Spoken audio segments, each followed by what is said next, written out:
How to install older versions of any app on Android.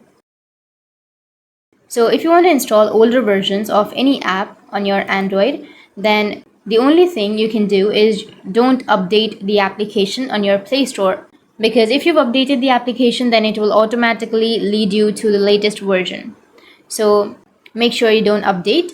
And even after that, if you want the older version, like 1 year older or 2 years older version, then you just need to simply open up your Google or your browser, anything that you're comfortable with, and you need to search for a website which is Up to Down. Once you search for Up to Down, now this is a multi-platform app store specialized in Android, which will provide you the free access to older versions of the application.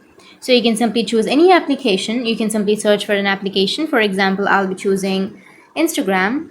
Once you search for the Instagram, then it will give you all of the versions. So simply tap on the Instagram application, and if you scroll down, you can get the latest version, or you can go with the older versions. Tap on older versions, remove the ad, and if you scroll down here, you will have all of the older versions. You can simply go with the older versions, go with see more, and again scroll down, go with see more, and you will have the older versions right here.